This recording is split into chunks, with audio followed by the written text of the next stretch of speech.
The story that won't go away. Do you think that Arsenal can get Tchouaméni? I wanted to get your opinion on this. I would absolutely love it, Terry. I would absolutely love it. But you know the honest reality, I view Chouameni as an untransferable player from Real Madrid. I don't think Chouameni. If there's a choice between Valverde, Camavinga, and Chouameni, who leaves that club this season, I think the last name you'd mention is Chouameni. I Mm. think Valverde leaves before him, and I think even Camavinga would leave before him potentially. I think he's their only real DM that I would say out of the group.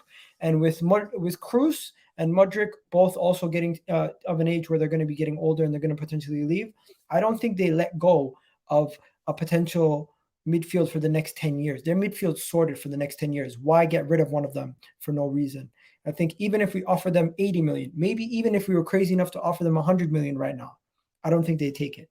I think they turn it down because, and the only thing that could change that is if the sale of Mbappe happens and they need to sell players and nobody else in their squad is sellable besides Chouameni to Arsenal, then maybe. And even if Chouameni is available, Chelsea's going to come in. They want to get Caicedo, they're going to turn their attention straight to Chouameni, former target of theirs. Liverpool is going to come in. It's not just going to be as simple. But hey, and in that case, if Chouameni did come in and we did get Chouameni, we had Declan Rice, we had Kai Havertz, who would question this midfield? Nobody. But the reality is, it's going to be extremely difficult to happen. And I don't see Real Madrid selling. And if he did become available, I think everyone's eyes would open up wide. Even Manchester United, wouldn't you guys want him as a potential player? Yeah. Look, I know a lot of people play this potential transfer down, and I get it's a very loose one right now. And the journalists just all say very difficult, very difficult. It's one of those that I think there's an outside chance on. As you say, it all. I think Mbappe is a key factor in this. And then if their finances can spread, do they need to sell to buy? What's going on with Alphonso Davis coming in? That's another expensive transfer. So I believe if Tchouameni does leave Real Madrid, if it's going to be very late in the window, I don't believe it will be in the next couple of weeks. It's a hard one for Arsenal to get done, but it's just one I keep saying to people. It's don't get your hopes up or hold your breath because you'll get blue lips. But it's one I bank. I put to the side, and you never quite know. And I know that people love to, as we said earlier, people don't think that it's possible that Cavadonna signs for Newcastle. Same people said that Tonelli would have said it 6 weeks ago. No chance they get Tonelli. I remember doing the first video that I did when it first broke that you guys were going in for Declan Rice in February. It was laughed at by rivals. I remember last summer when Man United got linked to Casemiro, we were told absolutely zero chance, no Paul, isn't going to happen. Even when Man United got linked to Mount, it was Liverpool the favourites. Why would he pick you over Liverpool? And I know he's nowhere near a star in comparison to Tchouameni, but I still am shocked that fans spend time in live chats, on streams, on the internet, acting like transfers can't ever happen. And I understand that Ornstein and Fabrizio haven't said anything yet. And this is not a dig at those guys because they're impeccable. But we're fans talking about what we're hearing, what's going on. At the same time, when we first got linked to Onana, none of them were talking about it. When you got first linked to Rice and all those stories turned out to be true, it wasn't those journalists talking about it to begin with. It was journalists that nobody knows or overly trusts. Does that make sense? It was Goldberg from Chelsea who broke the news about Kai Havertz. True. So, and when he first said it, everyone said he was lying and capping, and like Arsenal fans were like, no chance, no way, there's no way we would do it. So I just kind of look at it as let's see what happens. I don't think it will happen, but this notion of just it's nonsense, it shouldn't even be discussed. Fans should be discussing this kind of thing. Oh, should we go for him? Should we put a bid in? Do you think it could happen? How? That's the fun part of transfers. When I grew up as a kid, that's what we would sit there and do at school. As an adult, it's what we would do at work. Me and my boys would be in the car. That's what we speak about. For some reason now online, people get angry at football content creators talking about rumors or suggestions or feelings. That's what football is. If you remove it, how boring is life going to be? It's a crazy one for me. But yeah, look, I think for me, it's a difficult one. But it's one where I think watch this space, the world could change, and the Mbappe. And the reason I say that is there's so many deals right now that are not happening. I feel like there's such a vacuum at the moment, and when one or two start, there could be an onslaught and an onpouring of money going everywhere, and you never quite know. You never quite know So what could happen. So you think Harry Kane is going to move this window, and Mbappe is going to move this window, and Chouameni could move this window? That's a lot of business. So Chouameni, I'm just saying, it all depends if Madrid have the money or not. If Madrid have got the money to get Mbappe without selling him, he stays. That's my caveat. But I think Mbappe could move this summer, and I still think Man United might sign Harry Kane later on in the window. Wow. Is there any other big transfers you think that could happen, that like Victor Osimhen or something like that? I don't get a feeling that he'll move. I just, in terms of, there's not enough, there's not really any noise around it.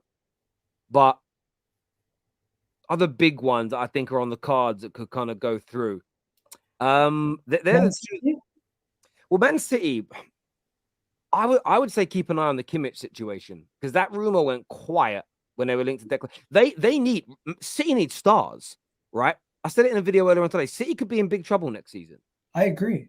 They could be in big trouble. And when I say big trouble, I don't mean out the top four. I mean title race. Because it isn't just the quality they're losing in Gundogan and Silva and Mahrez and Laporte, and there's a fifth one I'm now forgetting, Kyle Walker. Some of these guys are arguably, like, Gundogan's the greatest captain the club's ever had. Kyle Walker is the greatest right back the club's ever had. The experience and the quality combined, you've got to buy some stars for that. Now, they bid nearly 100 million for Rice. That means they've got 100 million sitting there. And that wasn't either him or Guardiola. I'm looking at both. So, listen, I think City are going to pull off a big signing as well that nobody's looking at right now. I think they really will.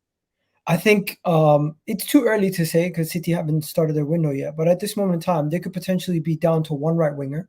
They could potentially be down to one fullback each.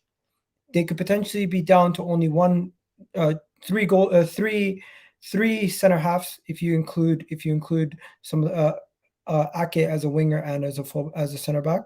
So no, four actually. Their squad depth has taken a big hit. That's my point that I'm saying. And a lot of the players they're leaving, Kovacic is a downgrade. Benjamin Pavard is a downgrade to Kyle Walker. Like, they're actually taking downgrades. And Bernardo Silva and Riyad Mahrez potentially could leave also. If that happens, they have no right winger going into the season. Like, yeah, and look, Pep's amazing. He's absolutely impeccable. I'm sure he's got a plan. I'm just intrigued. I can't remember a time where they had this much quality leave at the same time. I don't remember. Listen, Aguero went, but he was already being phased out. Company went, and that was obviously, and you saw what happened the year after Company left. The year after Company left, they didn't win the league, and that was one player. Imagine timesing that by 5. Just to act like again, like I've said, might be in big trouble if they don't get those replacements in. And as you said, Pavard, Kovacic, these guys are not good enough. Now if that happens, Terry, the super chat right there from LJ Brown. What, Neymar? Happens, where would he play on the left, and everyone else would have to move on the right? Well, but Neymar is not going Man City. Pep Guardiola is not an idiot. Why would you sign someone who only starts on average for the last 7 years, 16 games a season? Pep ain't doing that. My point is, they need an attacker. Who are they going to get in world football that's an attacker to come into this team? Because you lose all that players in the midfield, in the defense. Yes, you're going to bring in midfielders and defenders, but where you're going to spend big is in the attack. And let's be honest, they don't have that many different choices on that right side if they lose Riyad Mahrez and Bernardo Silva potentially. I hear you. This here says Sterling, Zinchenko, Jesus, Torres all left. Listen, with all due respect to those 4 players, they are not Kyle Walker, Gundogan, Riyad Mahrez, Bernardo Silva, and who's the other player? Laporte. None of those players. Zinchenko, they're not that level. Sterling was massive for them, though. Sterling was, but they replaced him goal-wise with the best young goal scorer the Premier League's ever had. That's the point I'm making. Sterling was replaced by positionally by Jack Grealish, goal-wise by Haaland, right? So you're in this situation where you did that. So again, if they lose those players, for instance, if Gundogan's gone now and they bring in Kimmich into the midfield, like for like, they went for Rice as an example. If Kyle Walker leaves and they bring in Hakimi, you say, okay, you've replaced the quality. The problem is if Gundogan leaves and you sign James Ward-Prowse or another Fabian Delph, the quality drops. I'm being flippant when I say this. I think that if you lose Mahrez and Bernardo Silva, but you sign Almiron, I don't.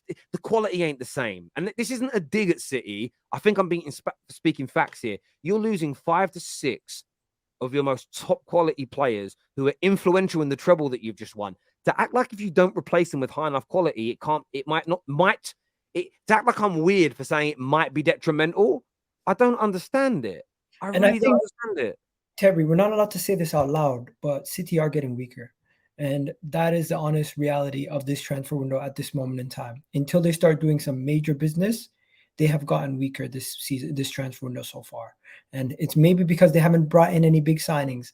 But dare I say it, we're talking about a team that easily walks the league every season.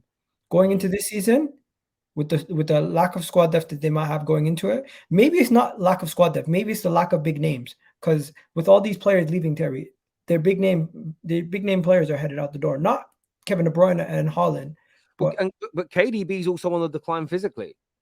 that is another factor. Yeah, He was, and so that's a big factor. And Haaland always gets injured. He didn't get injured last season. Well, he got took off a lot. And listen, they've got Haaland and they've got Alvarez. In terms of striking options, they're stacked for days as an example. But they need something. Now look, if Cavadonna goes there again, if they sign him, not Newcastle, you'll see my mood change. But I can only judge what we're seeing so far, and there's a lot of people leaving. Even if they sign him, they have 3 left wingers that Jack Grealish, him, and Phil Foden. I feel Foden might end up. I don't know. Foden might move a bit to the right next year. We'll see. This is not a super chat, but it says Pep made those players better, Terry, so he will improve the replacements. Just the same. Stop the cap. But listen, Maradona, that's disrespectful to those players. So Pep, of course, helps the coach and make people better than they are. But if that was the case, then he wouldn't have had to replace Bravo straight away. He wouldn't have had to keep rejigging and buying new fullbacks. If that was the case, he wouldn't have needed Haaland. If that was the case, Cole Palmer would be a starter in the team by now. They wouldn't, they would have just put Lavia into the team instead of spending big money on Rodri. You have to buy right. The players have to be of a certain level, Maradona. This isn't just a case of he can go now, take James Ward. He isn't going to take Kovacic. Kovacic is not going to be as good as Rodri just because he's playing for Man City. Otherwise, they'd just go out and spend 5 million. They wouldn't need to spend hundreds of millions of pounds. They just go out and buy a good player and make him brilliant. Like, these are genuinely top class players, my friend. Does Calvin Phillips become good all of a sudden? What do you think about him? Maybe listen, Calvin Phillips might turn the corner, and maybe we're all overlooking that slightly. But yeah, again, they're talking about selling him to get Rice. Why would he sell Calvin Phillips to get Rice? They were talking about having to do that earlier on.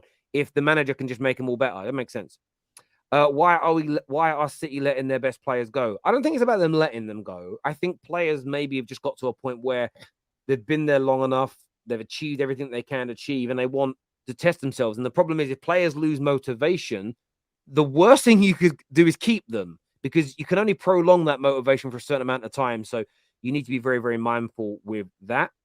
Look, rivals doubting our board and Pep yawn. Well, not doubting you. Saying you've got to make the improvements, or there could be problems.